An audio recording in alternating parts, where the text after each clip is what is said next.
الحمد لله وكفى وسلام على عباده الذين اصطفى أما بعد فأعوذ بالله من الشيطان الرجيم بسم الله الرحمن الرحيم النبي أولى بالمؤمنين من أنفسهم آمنت بالله صدق الله مولانا العظيم قال الله تبارك وتعالى في شان حبيبه الكريم إن الله وملائكته يصلون على النبي يا أيها الذين آمنوا صلوا عليه وسلموا تسليما اللهم صل على سيدنا ومولانا محمد وعلى آله وأصحابه أجمعين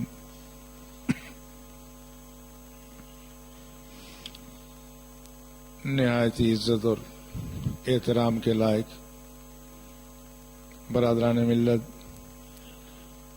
آج ہم گزشتہ جمعۃ المبارک کے موضوع کو آگے نہیں بڑھا سکیں گے، کیونکہ آج کا دن پورے پاکستان میں یوم عشق نبی صلی اللہ علیہ وسلم کے طور پر منایا جا رہا ہے، اس لیے آج اسی موضوع پر گفتگو ہوگی۔ آج کی گفتگو کا عنوان جو آیت ہے اس میں رسول اللہ صلی اللہ علیہ وسلم کی حیثیت، عظمت اور اہل ایمان کے ساتھ رسول اللہ کا تعلق بتایا جا رہا ہے۔ فرمایا النبی اولا بالمؤمنین من انفسہم، کہ نبی اہل ایمان کے لیے ان کی جانوں سے بھی زیادہ عزیز ہے۔ دوسرا اس کا معنی اولا کا اقرب بھی کیا گیا، یعنی قریب ترین، یعنی جتنی اہل ایمان کی جانیں ان کے قریب نہیں ہے اتنا نبی کی ذات ان کے قریب ہے۔ اور تیسرا معنی اس کا اولا بھی تصرف کیا گیا ہے، یعنی جتنا اہل ایمان کو خود اپنی جانوں پر اختیار نہیں، اس سے زیادہ اختیار نبی کی ذات کو ان کی جانوں پر ہے۔ اسی سے رسول اللہ صلی اللہ علیہ وسلم کی عظمت اور امت کے ساتھ رسول اللہ کا تعلق واضح ہو جاتا ہے کہ نبی صلی اللہ علیہ وسلم کی ذات ایمان والوں کے لیے اپنی جانوں سے زیادہ پیاری، جانوں سے زیادہ قریب اور جانوں سے زیادہ ان کا حکم اپنے اوپر نافذ العمل سمجھتے ہیں۔ آج کا دن حکومت نے عشق نبی صلی اللہ علیہ وسلم کے عنوان سے منانے کا اعلان کیا۔ یہ فیصلہ خوش آئند ہے کہ وہ حکومتوں کو بھی اللہ نے یہ توفیق عطا فرمائی کہ وہ بھی اس قافلے میں شامل ہو جائیں اور اپنی تمام وفاداریاں اور تمام مفادات کو بالائے طاق رکھ کے رسول اللہ کی عظمت کے تحفظ کے لیے وہ بھی اپنا کردار ادا کریں۔ جہاں تک لفظ عشق کا تعلق ہے، پورے قرآن پاک میں اگرچہ یہ لفظ عربی ہے مگر قرآن نے یہ لفظ استعمال نہیں کیا۔ سارے قرآن میں کہیں بھی اس لفظ سے مشتق کوئی لفظ استعمال نہیں ہوا ہے۔ احادیث مبارکہ میں بھی صرف ایک حدیث میں یہ لفظ استعمال ہوا۔ اس کے مقابلے میں جو لفظ قرآن اور حدیث میں استعمال ہوا ہے وہ حب ہے، محبت ہے۔ اگرچہ اردو میں اس کا استعمال یہ لفظ عشق محبت کا ہی قائم مقام سمجھا جاتا ہے، لیکن کہا جاتا ہے کہ عشق میں منفی پہلو بھی ہوتا ہے، مثبت بھی ہے، اور کہا جاتا ہے کہ لغت کے امام یہ کہتے ہیں کہ عشق میں ایک جنون کا پہلو بھی ہوتا ہے، جبکہ محبت ان ساری چیزوں سے پاک ہوتی ہے۔ اس لیے قرآن نے حب کا لفظ استعمال کیا ہے۔ ان کنتم تحبون اللہ فاتبعونی، آپ اعلان فرما دیں اہل ایمان سے کہ اگر تم اللہ سے محبت ہے تو پھر میری اتباع کرو. اور رسول اللہ صلی اللہ علیہ وسلم نے فرمایا لا یؤمن احدکم حتی اکون احب الیہ من والدہ وولدہ والناس اجمعین، کہ کوئی شخص اس وقت تک کامل مومن ہونے کا دعوے دار نہیں ہو سکتا جب تک کہ اس کو میری ذات اپنے والدین سے، اولاد سے، بلکہ تمام لوگوں سے زیادہ پیاری نہ ہو جائے. اس میں بھی لفظ حب استعمال ہوا ہے. یہ جو لفظ حب ہے اس کی بہت ساری خصوصیات ہیں، اس میں بڑی جامعیت ہے. ایک اس کے معنی میں خوبی یہ ہے کہ اس میں صفائی ہے، پاکیزگی ہے. اس لیے اہل عرب کسی شخص کے دانت جب بہت صاف شفاف ہوں، موتیوں کی طرح سے چمکتے ہیں، وہ کہتے تھے حب الاسنان، کسی کے دانت چمک رہے ہیں. اس محبت میں بڑی صفائی ہے، بڑی چمک ہے اور بڑا نور ہے. اور دوسرا یہ لفظ کسی چیز کے مستقل ہونے کے لیے بھی استعمال ہوتا ہے. اہل عرب استعمال کہتے ہیں حب البعیر، جب اونٹ دو زانو ہو کر کے پوری طرح سے جم کر کے بیٹھتا تھا، عرب کہتے تھے حب البعیر. اب یہ اونٹ پورے سکون اور اطمینان کے ساتھ بیٹھ گیا ہے. محبت اس چیز کا نام نہیں ہے کہ ایک مرحلے پر آدمی محبت کا اظہار کرے اور دوسری مرحلے پر اس پہ دستکش ہو جائے. یہ محبت ایسی چیز ہے جو آدمی کے دل کی گہرائیوں میں اترتی ہے اور یہ صبح قیامت تک قائم و دائم رہتی ہے. جہاں محبتیں تبدیل ہوں، جہاں دوستیاں تبدیل ہو جائیں، اس پر لفظ محبت کا اطلاق لغوی اعتبار سے بھی درست نہیں ہے. اور ایک یہ لفظ حب کے معنی میں، حب کا مطلب دانے کا بھی عربی میں اسی سے لفظ ہے حباب. حباب اس پاکیزہ اور بلبلے کو کہتے ہیں جس میں آپ دیکھیں بڑی صفائی اور طہارت ہوتی ہے. اس لیے حباب کا لفظ بھی عربی میں استعمال ہوا ہے. اس کے لیے جو سطح آب پر پانی کا ببولا نکلتا ہے اس کے لفظ استعمال، اس میں صفائی اور طہارت ہوتی ہے. تو محبت کی ایک خاص نشانی یہ ہے کہ اس میں بڑی طہارت ہے، بڑی صفائی ہے، پاکیزگی ہے. جہاں کہیں میل آ جائے وہاں محبت کا مفہوم ختم ہو جاتا ہے. اس لیے رسول اللہ صلی اللہ علیہ وسلم کے ساتھ محبت کا تقاضا یہ ہے کہ یہ محبت ہو بھی بڑی صاف، بڑی شفاف ہو، اور ہو بھی بڑی گہری اور بڑی مضبوط، اور ہو بھی دائمی اور ابدی. اگر یہ خصوصیات نہ پائے جائیں تو اس کو ہم حب رسول، محبت رسول نہیں کہہ سکتے. اور یہ عجیب بات ہے کہ رسول اللہ صلی اللہ علیہ وسلم خود فرماتے ہیں جس کو میری ذات کے ساتھ والدین سے، اولاد سے، تمام لوگوں سے، حتیٰ کہ ایک روایت ہے اپنی جان سے بھی زیادہ محبت نہ ہو وہ مسلمان نہیں ہو سکتا. حالانکہ اہل ایمان یہ محبت ایک کیفیت کا نام ہے اور یہ محبت ہوتی نہیں، یہ محبت کی نہیں جاتی، یہ محبت خود بخود ہو جاتی ہے. محبتیں اور نفرتیں ایسی نہیں ہیں کہ جو کی جائے، یہ خود بخود، نفرت بھی خود بخود ہوتی ہے، محبت بھی خود بخود ہوتی ہے. اب یہ مطالبہ کرنا ساری اہل ایمان سے کہ انہیں اللہ اور اللہ کے رسول کے ساتھ سب چیزوں سے زیادہ محبت ہونا چاہیے، اس کا کیا نفسیاتی پس منظر کیا ہے، اس میں کیا لاجک کیا ہے، اس کے پیچھے دلیل کیا ہے کہ سارے لوگوں سے کہا جا رہا ہے کہ اگر تمہیں خدا اور خدا کے رسول کے ساتھ ہر چیز سے زیادہ محبت نہیں ہے تمہارا ایمان مکمل نہیں ہو سکتا. اصل میں محبت ایک فطری رد عمل کا نام ہے اور محبت خود بخود نہیں ہوتی، یہ اس کے اسباب ہوتے ہیں. اس کے اسباب ہیں. جہاں محبت کا سبب پایا جائے اور محبت نہ ہو، ہم کہیں گے یہ شخص محبت کرنے کے انداز سے ناواقف ہے. محبت کہاں ہوتی ہے؟ محبت وہاں ہے جہاں حسن و جمال ہے، جہاں خوبصورتی ہے، جہاں پاکیزگی ہے، جہاں طہارت ہے، جہاں جمال ہے وہاں محبت ہے. اور محبت ہے فضل و کمال سے. جہاں پر کوئی عظمت ہوگی وہاں خود بخود محبت ہو جاتی ہے. اور جہاں پر جود و نمال ہو، جہاں تک آپ کسی پر جان نچھاور کریں تو کوئی شخص جو کسی کا محسن ہو، اس کا رنگ صاف نہ بھی ہو، وہ کوئی صاحب علم نہ بھی ہو، وہ کوئی صاحب فضیلت کسی اور اعتبار سے نہ ہو، مگر جو ہمارا محسن ہو ہمارے نظر میں سب سے زیادہ خوبصورت وہی ہوتا ہے. اگر اس کے برعکس ہے، کسی شخص کو خوبصورت چیز سے پیار نہیں ہے، ہم کہیں گے یہ محبت کرنے سے ہی ناواقف ہے. کسی شخص کو کسی فضیلت والے، علم والے، کمال والے شخص سے محبت نہیں ہے، ہم کہیں گے اس میں انسانیت کا جوہر ہی نہیں ہے. اور کوئی شخص جو محسن سے محبت نہ کرے، ہم کہیں گے اس میں انسانیت کے انداز میں محبت کرنے کے جذبات ہی نہیں ہیں۔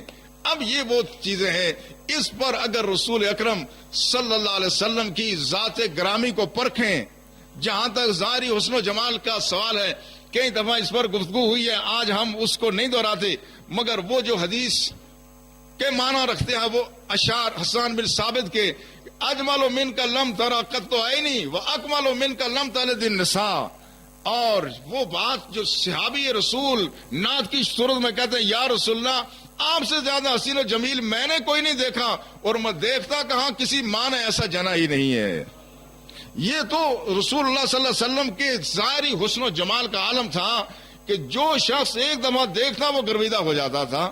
اور حضرت جابر کہتے ہیں یہ رات کا سما ہے، رسول اللہ صلی اللہ علیہ وسلم ایک حلہ زیب تن فرمائے ہوئے ہیں جس میں سرخ دھاریاں ہیں، اور رات کا منظر ہے، ادھر آسمان پر 14ویں کا چاند چمک رہا ہے، ادھر رسول اللہ میرے سامنے تشریف فرما ہے، اور میں بار بار کبھی چاند کو دیکھتا ہوں، کبھی رسول اللہ کے چہرے اقدس کو دیکھتا ہوں۔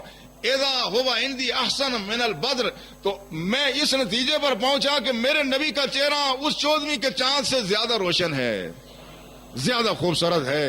حسن و جمال اللہ نے سارے انبیاء کو عطا فرمایا، مگر جو رسول اللہ کو حسن و جمال عطا فرمایا اس کی مثال نہیں ملتی۔ لیکن جو اس کے بعد جو بات ہے وہ ہے فضل و کمال، وہ ہے جود و نوال، کہ رسول اللہ صلی اللہ علیہ وسلم کو جو اللہ نے کمال عطا فرمایا، وہ سارے انبیاء کو جو اللہ نے کمال عطا فرمائے وہ سارے یکجا کر کے ذات مصطفی میں عطا فرما دیے۔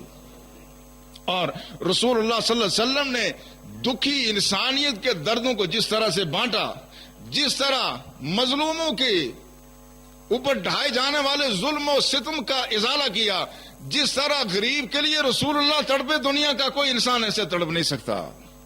اس لیے کہ اللہ کے رسول نے یتیموں کو، بے کسوں کو، محتاجوں کو جس طرح سینے سے لگایا، اس کی مثال تاریخ عالم میں نہیں ملتی۔ اور رومانیہ کا ایک سابق وزیر خارجہ کونسن ورجل نے کتاب رسول اللہ کے بارے میں لکھی، اور وہ کہتا ہے کہ یتیم کے درد کو رسول اللہ سے زیادہ کون محسوس کر سکتا تھا؟ جس نے خود یتیمی کا عالم دیکھا، جو دنیا میں تشریف لائے تو ان کے والد کا سایہ سر سے اٹھ چکا تھا، اور جو سفر میں جب مدینہ سے واپسی پر تشریف لائے تو جن کی ماں ساتھ لے کے ابھی 5-6 سال کی عمر تھی، تو رسول اللہ صلی اللہ علیہ وسلم سفر کی حالت میں جن کی ماں کا سایہ بھی سر سے اٹھ گیا، اس سے زیادہ یتیم کا درد کون محسوس کر سکتا ہے؟ آپ نے یتیمی دیکھی، اور اس طرح سے ہر شعبہ زندگی کے لوگوں کے ساتھ جو پیار رسول اللہ صلی اللہ علیہ وسلم نے کیا، جو سخاوت آپ نے کی، اس کی مثال کہیں نہیں ملتی۔ ایسی سخاوت، ایسی محبت، ایسا پیار، اس کی مثال نہیں ہے۔ رسول اللہ صلی اللہ علیہ وسلم کے بارے میں آتا ہے، ایک دفعہ رسول اللہ صلی اللہ علیہ وسلم تشریف فرما تھے، ایک شخص آیا، بدو آیا، رسول اللہ نے چادر اوڑھی ہوئی تھی، اس نے جو چادر کھینچی تو رسول اللہ کی گردن پر نشان پڑ گئے، واپس مڑ کر کے دیکھا، پھر اس نے بے ادبی کی، اس نے کہا محمد صلی اللہ علیہ وسلم جو تیرا پاس مال ہے یہ تیرے باپ کا نہیں ہے، معاذ اللہ معاذ اللہ ثم معاذ اللہ، میرے جو 2 اونٹ ہیں ان کو لاد دو تاکہ میں گھر لے جاؤں۔ آپ اندازہ کریں کسی شخص کے صبر و تحمل، بردباری کا اور مروت کا اندازہ اس سے کریں۔ اب رسول اللہ صلی اللہ علیہ وسلم نے اس سے پوچھا، صحابہ آگے بڑھے کہ اس کو سزا دیں، رسول اللہ نے پوچھا کیا تم یہ جملے کہتے ہوئے ڈرتے نہیں ہو؟ کہا نہیں، ڈرتا نہیں ہوں۔ پوچھا کیوں؟ کہا اس لیے نہیں ڈرتا، مجھے پتا ہے تم برائی کا بدلہ اچھائی سے دیتے ہو، مجھے پتا ہے کہ میں جو بھی بات کہہ دوں اس کا بدلہ اچھائی سے ملے گا۔ رسول اللہ نے اس پہ تبسم فرمایا اور کہا کہ لے جاؤ، اس کے ایک اونٹ کو کھجوروں سے لاد دو اور دوسرے پر غلہ لاد دو۔ یہ ہے رسول اللہ کا حسن خلق، ایسا حسن خلق، ایسے خلق والا آپ کو کہیں نظر نہیں آئے گا، کسی سب میں نظر نہیں آئے گا۔ اور عدی بن حاتم جو حاتم تائی کے بیٹے تھے، جب یمن فتح ہوا یہ بھاگ گئے، ان کی بہن رسول اللہ صلی اللہ علیہ وسلم کے پاس قیدی بن کے آئی۔ رسول اللہ نے بڑے لوگوں کا بھی خیال رکھا ہے۔ جب رسول اللہ کو پتہ چلا یہ حاتم تائی کی بیٹی ہے، کہا ہاں یہ ایک سخی کی بیٹی ہے، ہمارے ہاں بے آبرو نہ ہونے پائے، ہم اس کو عزت دیں گے، عزت سے واپس بھیجیں گے۔ جب یہ واپس گئی تو اپنے بھائی سے ملی، جب وہ واپس آیا تو اس نے کہا عدی تم نے رسول اللہ صلی اللہ علیہ وسلم کو دیکھا ہی نہیں ہے، تم کو رسول اللہ کے بارے میں کچھ اور سمجھ، تم جاؤ تو صحیح، ایک دفعہ جا کے دیکھو تو صحیح۔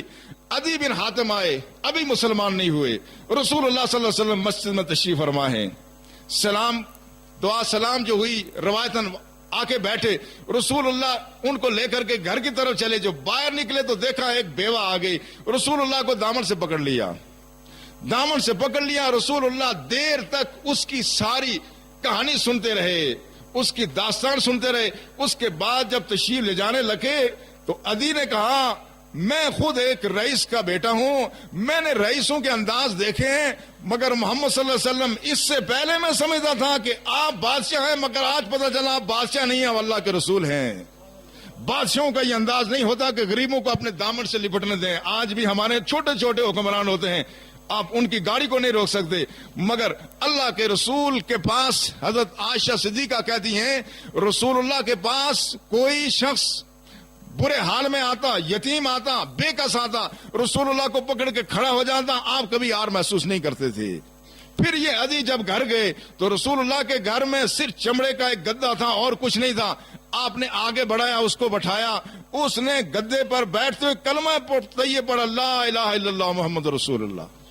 یہ انداز امام الانبیاء خود نیچے بیٹھے ہیں اور مہمانوں کو گدوں پہ بٹھائیں، یہ شان کسی نبی کی ہو سکتی ہے، یہ کسی عام بادشاہ حکمران کی شان نہیں ہو سکتی۔ اللہ کے رسول کی ساری زندگی مخلوق خدا کی خدمت اور مخلوق خدا کی بہتری کے لیے وقف ہوئی۔ اس کا نتیجہ یہ ہے کہ آج دنیا میں ہر جگہ رسول اللہ صلی اللہ علیہ وسلم کی عظمت کو ماننے والے لوگ موجود ہیں۔ اللہ کے رسول نے جو کچھ کیا، اللہ کے رسول نے جو مخلوق کی خدمت کی، ہر شعبہ زندگی کا آدمی رسول اللہ کی اس عظمت کو مانتا ہے۔ ایک زمانے میں ٹائمز اخبار میں ایک مضمون شائع ہوا جس کا عنوان تھا لیڈرشپ گیپ، اور اس میں ایک امریکی تھا۔ آج ان امریکیوں نے اپنا منہ کالا کیا ہے، اس کے معاملے میں انشاءاللہ ہم بعد میں بات بھی کریں گے، اس کے خلاف احتجاج بھی ہوگا۔ جنہوں نے منہ کالا کیا، مگر ان کے پچھلوں نے، اور آج بھی بہت سارے امریکی، کیا ساری دنیا میں جس شخص کے اندر ذرا بھی کوئی ضمیر نام کی چیز ہو وہ ہمارے رسول کی عظمت کو تسلیم کرتا ہے۔ اس نے لیڈرشپ گیپ کے نام سے جو ٹائمز اخبار میں مضمون چھاپا تو اس نے کہا کہ لیڈر میں 3 خاصیتیں ہونی چاہیے۔ ایک تو یہ کہ وہ لوگوں کے لیے کوئی نہ کوئی بہتری کا کام کر جائے، وہ بھی لیڈر ہوتا ہے، یا کوئی عقیدہ دے دے یا ان کو کسی طرح سے منظم کر لے تو وہ لیڈر ہوتا ہے۔ یہ 3 معیار قائم کرنے کے بعد اس نے دنیا کے سارے بڑے لوگوں کا ذکر کیا۔ اس نے حضرت عیسیٰ علیہ السلام سے لے کر کے گاندھی تک ہر شعبہ زندگی کے لوگوں کا ذکر کیا کہ ایک معنی میں گاندھی بھی لیڈر ہے، ایک معنی میں گوتم بدھ بھی قائد تھا، ایک معنی میں موسیٰ علیہ السلام بھی قائد تھے، ایک معنی میں پاسچر بھی بہت بڑا لیڈر تھا، ایک معنی میں سکندر اعظم بھی بہت بڑا انسان تھا۔ مگر وہ کہتا ہے کہ کسی نے ساری خوبیاں صرف انبیاء کی نہیں، ہر شعبہ زندگی کے جتنے بڑے لوگ گزرے ہیں، کہتا ہے ان سب کی خوبیاں کسی میں یکجا دیکھنی ہے، وہ تو ذات محمد صلی اللہ علیہ وسلم ہے۔ ہی از دا لیڈر آف آل ٹائم، اس نے لکھا وہ ایسی ذات ہے کہ ہر زمانے کا قائد ہے، جس میں خدا نے وہ صلاحیتیں رکھی، کسی شعبہ زندگی کا آدمی ہو ان کے سامنے بونا لگتا ہے، کسی شعبہ زندگی کا انسان ہو۔ انبیاء کرام کے سارے اوصاف ذات مصطفی میں اللہ نے جمع فرما دیے، دنیا کے سارے حسن و جمال والوں کی ساری خوبیاں اللہ جل شان رسول اللہ صلی اللہ علیہ وسلم میں یکجا کر دی۔ تو جس ذات میں اتنی خوبیاں ہوں، اگر کوئی اس کے ساتھ محبت نہ کرے تو کس سے محبت کرے گا؟ یہ ہے وہ بنیاد جس بنیاد پر اللہ نے بھی اور اللہ کے رسول نے مطالبہ کیا سارے مسلمانوں سے بالخصوص اور ساری انسانیت سے بالعموم کہ رسول اللہ صلی اللہ علیہ وسلم کی ذات کے ساتھ عقیدت اور محبت کے جذبات وابستہ کیے جائیں، اور صحابہ کرام نے عملاً ایسے ہی کیا۔ اللہ کے رسول بھی صحابہ کے لیے بے قرار، امت کے لیے بے قرار، اور امت اگر نبی کے لیے بے قرار نہ ہو، اس سے زیادہ احسان فراموش کون امت ہو سکتی ہے؟ اللہ کے رسول اتنا پریشان امت کے لیے کہ قرآن نے خود کہا وَلَا اللہ کا باخع نفسک علی آثارہم ان لم یؤمنوا بہذا الحدیث اسفا۔ اے حبیب صلی اللہ علیہ وسلم، آپ ان لوگوں کے بارے میں اتنے فکر مند کیوں ہوتے ہیں؟ خطرہ ہے کہ آپ مخلوق خدا کے لیے پریشان ہوتے ہوتے کہیں اپنا جان سے ہاتھ نہ دھو بیٹھے ہیں۔ اللہ کی ذات خود رسول اللہ کو تسلی دیتی ہے، فرمایا اتنا پریشان نہ ہونا مخلوق کے لیے، آپ تو اتنا پریشان ہو رہے ہیں کہ آپ نے اپنی جان ہلکان کر دی ہے، اللہ کے رسول نے یہ محبتیں دی، اور اسی طرح صحابہ کرام نے بھی رسول اللہ سے محبتیں کی۔ محبت کی وہ داستانیں جو صحابہ نے رقم کی ہیں وہ آپ کو کسی نبی کے ماننے والوں میں نظر نہیں آئیں گی۔ اگر اللہ کے رسول نے فرمایا کہ مجھ سے اپنے مال سے، اولاد سے، جان سے اور سب لوگوں سے زیادہ محبت کی جائے تو صحابہ نے ایسے محبت کر کے دکھایا ہے۔ یہ بات تاریخ کے اوراق میں محفوظ ہے کہ رسول اللہ صلی اللہ علیہ وسلم کے صحابہ نے رسول اللہ کے مقابلے میں کبھی کسی چیز کی پرواہ نہیں کی ہے۔ یہ بدر کا معرکہ ہے، یہ پہلا معرکہ اسلام اور کفر کے درمیان۔ ایک طرف حضرت علی ہیں اور حضرت حمزہ ہیں، ان کے اپنے قبیلے والے عتبہ، شیبہ، ولید ہیں دوسری طرف۔ اب خون کے رشتے ختم ہو گئے، محبتوں کے نئے رشتے قائم ہوئے۔ یہ رشتے ختم ہونے والے نہیں ہیں، اور جب تک خونی رشتے محبتوں کے رشتوں میں، ایمان کے رشتوں میں حائل ہو جائیں پھر ایمان مکمل نہیں ہو سکتا۔ آج بدر کے میدان میں خونی رشتے ایک دوسرے کے سامنے ٹکرا رہے ہیں۔ ایک طرف ابو بکر ہیں، دوسری طرف ابو بکر کا بیٹا ہے، ایک طرف ولید ہے، دوسری طرف حمزہ ہے، ایک طرف علی ہے، دوسری طرف شیبہ ہے۔ یہ آج فیصلہ ہونے والا ہے کہ اللہ کے رسول کی محبت میں کون شخص مستغرق ہے اور کون ہے جو اللہ کے رسول کی محبت میں ہر رشتے پر تلوار چلانے کے لیے تیار ہے۔ اور تلواریں چلیں اور ان حضرات کے ہاتھوں سے عتبہ، شیبہ، ولید قتل ہوئے، اور اسی طرح حضرت حمزہ کے ہاتھوں سے ان کے اپنے قریبی قتل ہوئے، اور اسی موقع پر بے شمار ایسے واقعات پیش آئے کہ قریبی رشتہ داروں نے قریبی لوگوں کو قتل کیا۔ اور یہی منظر آپ کو عہد میں بھی نظر آئے گا، یہی بدر میں بھی نظر آتا ہے۔ ایک طرف حضرت عمر ہیں، دوسری طرف ان کا ماموں عاص بن ہشام ہے۔ حضرت عمر کی تلوار چلی اور اپنے ماموں کا سر، اس کے گردن ان کے در سے الگ کر کے رکھ دی۔ یہ منظر کسی نے اس سے پہلے نہیں دیکھا تھا کہ سگے ماموں پر بھانجا تلوار چلا رہا ہے۔ ایک طرف حضرت مصعب بن عمیر ہیں اور دوسری طرف ان کا بھائی کافر وہ عبید ابن عمیر ہے، مگر مصعب بن عمیر رسول اللہ کی طرف سے آگے بڑھتے ہیں اور عبید ابن عمیر کا سر قلم کر کے رکھ دیتے ہیں۔ یہ ایک نئی تاریخ رقم ہوئی، اور صحابہ نے اس بات کا عملاً ثبوت دیا کہ رسول اللہ کی محبت کے مقابلے میں ہمیں کسی رشتے کی پرواہ نہیں ہے۔ یہ احد کے میدان میں ہی ایک خاتون کا بھائی بھی قتل ہوا، باپ بھی قتل ہوا، بیٹا بھی قتل ہو گیا۔ جب مدینے خبر پہنچی اس خاتون کے پاس کہ میرا بھائی بھی قتل ہو گیا، باپ بھی قتل ہو گیا، بیٹا بھی قتل ہو گیا، جس کے 3 رشتے دار اتنے قریبی رشتے، وہ اس کو داغ مفارقت دے جائیں اس کو کتنا غم ہوگا، مگر وہ خاتون کسی کا نہیں پوچھتی تھی، کہتی تھی مجھے بتاؤ اللہ کے رسول کیسے ہیں، مجھے بتاؤ اللہ کے رسول کیسے ہیں۔ کسی نے کہا اللہ کے رسول خیریت سے ہیں، تو اس نے فی البدی ایک شعر کا کلو مصیبت بعد کا جللو کہا، تیرے زندہ ہونے کے بعد پھر کسی مصیبت کا ہمیں کوئی ادراک ہی نہیں ہے، ہم کسی کو مصیبت کو سمجھتے نہیں ہیں، اگر آپ زندہ ہیں تو ہمیں اور کیا کس چیز کی فکر ہے۔ یہ وہ عقیدہ تھا، یہ وہ محبت کا رشتہ تھا جو ہمیشہ قائم اور دائم رہا۔ اس لیے فاتح مصر عمر بن عاص نے اپنے وصال کے موقع پر اپنے بیٹے کو بلایا اور کہا بیٹے یاد رکھنا، میرا جو اللہ کے رسول سے تعلق تھا، مجھے اللہ کے رسول سے زیادہ کوئی چیز پیاری نہ تھی، لیکن رسول اللہ کی ہیبت ایسی ہوتی تھی کہ میں نے ساری عمر کبھی نگاہ اٹھا کر نگاہ بھر کے اپنے رسول کے چہرے کو نہیں دیکھا، میں نگاہ بھر کر کے دیکھنا بھی ادب اور احترام کے تقاضے کے خلاف سمجھتا تھا۔ یہی ورثہ محبت رسول چھوڑ کے جا رہا ہوں۔ اور حدیث میں ایک شخص کے بارے میں روایت ہے کہ وہ آیا رسول اللہ کے محفل میں کونے میں بیٹھا ہوا، کوئی بات نہیں کر رہا ہے، وہ مسلسل اللہ کے رسول کو دیکھ رہا ہے۔ اللہ کے رسول نے پوچھا، کہا بھائی کیا بات ہے، تم توجہ اتنے غور سے کیوں دیکھتے ہو؟ عرض کیا یا رسول اللہ، میں سمجھتا ہوں کہ جنت میں آپ کا مقام بلند و بالا ہوگا، میں دیکھ نہیں سکوں گا، میں آج نظر بھر کر کے دیکھ رہا ہوں، اپنے دل کو ٹھنڈا کر رہا ہوں۔ تو رسول اللہ صلی اللہ علیہ وسلم نے فرمایا المرء مع من احب، اور دوسری روایت یہ ہے کہ آدمی اسی کے ساتھ ہوگا جس کے ساتھ اس کی محبت ہوگی۔ یہ خوشخبری اللہ کے رسول نے صحابہ کو دی، اور یہ خوشخبری ہمیشہ قائم و دائم ہے۔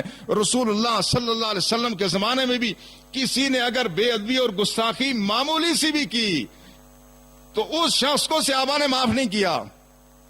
وہ منافق ہو، یہودی ہو، کسی مذہب سے کسی ملت سے تعلق رکھنے والا ہو، اگر معمولی سی گستاخی کسی نے کی ہے تو رسول اللہ کے صحابہ نے اس کو قتل کیے بغیر اپنے آپ کو سکون اور آرام میں محسوس نہیں کیا. یہ کیفیت ہمیشہ صحابہ میں رہی، اور جب رسول اللہ صلی اللہ علیہ وسلم دنیا سے پردہ کر گئے پھر بھی یہی کیفیت رہی کہ کسی کو صحابہ کرام رسول اللہ کے بارے میں لب کشائی کی اجازت نہیں دیتے تھے کہ کوئی شخص لب کشائی کرے. اور رسول اللہ کے تشریف لے جانے کے بعد صحابہ کا اپنا اپنا انداز تھا محبت کا. کسی کا انداز یہ تھا کہ وہ آ کے رسول اللہ کے مزار پر صبح و شام حاضر ہوتا، کسی کا انداز یہ تھا کہ وہ رسول اللہ صلی اللہ علیہ وسلم کی بیماری کا دن یاد کر کے روتا. حضرت ابن عباس کے بارے میں آتا ہے، وہ کہتے یوم الخمیس یوم الخمیس یوم الخمیس، جمعرات کا دن جمعرات کا دن جمعرات کا دن، پھر رونا شروع ہو جاتے تھے. تو صحابہ نے پوچھا کیا وجہ ہے، جب یوم الخمیس کہتے ہو تو روتے کیوں ہو؟ کہا میں نے دیکھا تھا، میں رسول اللہ کے اہل خانہ میں سے تھا، جمعرات کے دن ہی رسول اللہ کی مرض الوفات میں شدت آ گئی تھی. یوم الخمیس کہہ کے وہ روتے تھے. کسی کا انداز یہ تھا کہ حضرت بلال نے رسول اللہ کے وصال کے بعد حضرت ابوبکر صدیق سے کہا کہ میں ٹھیک ہے آپ کا غلام تو تھا، اگر آپ نے مجھے اللہ کی رضا کے لیے خریدا تھا تو مجھے آزاد کر دیں، میں چلا جاؤں. اب مدینے میں کس کو دیکھوں؟ اب مدینے میں رہتا ہوں، میں رسول اللہ کے ممبر کو دیکھتا ہوں، رسول اللہ کے حجرے کو دیکھتا ہوں، رسول اللہ کے بیٹھنے کی جگہوں کو دیکھتا ہوں، مجھ سے مدینے میں نہیں رہا جاتا، مجھے اجازت دے دو میں یہاں سے چلا جاؤں. تو حضرت ابوبکر صدیق نے حضرت بلال کو اجازت دے دی. پھر وہ یہاں سے مدینہ طیبہ چھوڑ کے حلب میں چلے گئے. 6 مہینے تک حلب میں رہے، مگر ایک رات رسول اللہ صلی اللہ علیہ وسلم نے خواب میں انہیں فرمایا کہ بلال ایک عرصہ ہو گیا اب ہم سے ملنے بھی نہیں آتے. تو بلال وہاں سے سواری پہ سوار ہوئے اور مدینہ طیبہ آ گئے. جب مدینہ طیبہ آئے تو مدینہ طیبہ میں کوہرام مچ گیا، صحابہ جمع ہو گئے. آج مؤذن رسول آ گیا ہے. سب نے کہا اب آپ آزان دیں تاکہ وہی منظر ہماری آنکھوں کے سامنے آ جائے. پر بلال نے کہا اس وقت تو میں جب کہتا تھا اشہد ان محمد رسول اللہ کہتا تھا تو اللہ کے رسول پر نظر ڈالتا تھا، آج میری نظریں کس کو دیکھیں گی؟ تو حضرت بلال نے معذرت کی. تو پھر نتیجہ یہ ہوا صحابہ نے مشورہ کیا کیا کریں. حضرت عمر نے بھی اصرار کیا، مگر پھر صحابہ نے کہا ہم رسول اللہ کے نواسوں کو امام حسن اور حسین کو لے آتے ہیں، ان سے کہلاتے ہیں، شاید یہ انکار نہ کر سکیں. امام حسن اور حسین آئے اور کہا جس طرح ہمارے نانا کے زمانے میں تم آزان دیتے تھے آج بھی آزان کہو. جب حضرت بلال نے آزان کہنی شروع کی تو مستورات گھروں سے باہر نکل گیا، یوں لگتا تھا جس طرح اللہ کے رسول واپس تشریف لے آئے. صحابہ کہتے ہیں جتنے ہم اس دن روئے اتنے اس سے نہ پہلے کبھی روئے نہ اس سے بعد میں کبھی روئے. یہ اللہ کے رسول کے ساتھ وہ محبت کی ادا تھی جو ہمیشہ اہل ایمان نے قائم و دائم رکھی ہے. اور کسی بھی دور میں کسی نے اگر رسول اللہ کی عصمت کی چادر کو داغدار کرنے کی کوشش کی، کسی نے رسول اللہ کی عزت اور ناموس پر حملہ کیا، تو اللہ کے رسول کے خادموں نے کبھی کسی کو معاف نہیں کیا. یہ علماء ہی نہیں ہیں، یہ عوام الناس، ایسے لوگ جو معاشرے میں بالکل ایک کوئی اہم کردار نہیں ادا کر سکتے، مگر ہر شخص کی یہ خواہش ہوئی کہ جس نے اللہ کے رسول پر تنقید کی، جس نے اللہ کے رسول پر طعن کیا، اس کا سر اس کے در سے سب سے پہلے میں جدا کروں. یہ تڑپ رہی ہے، ہر زمانے میں رہی ہے، وہی تڑپ آج بھی موجود ہے کہ اللہ کے رسول کے شان میں جو شخص گستاخی کرے گا ہم اس کو زندہ نہیں رہنے دیں گے. اگر اللہ کے رسول کا گستاخ بھی زندہ رہے اور ہم بھی زندہ رہے تو ہمارے رہنے کا فائدہ کیا ہے؟ یہ محبتیں اب امن کی بات نہیں ہے. ہم کہتے ہیں ہمیں امن نہیں چاہیے، ہمیں ایمان چاہیے. اللہ کے رسول کی جس نے بھی گستاخی کی اس کے خلاف ہر طرح سے اپنی طاقت کا استعمال، اپنے جذبات کا اظہار، یہ اہل ایمان کے ایمان کا تقاضا ہے. اگر ہم اس میں خدا نہ خواستہ ناکام ہو گئے ہمارا ایمان خطرے میں آ جائے گا.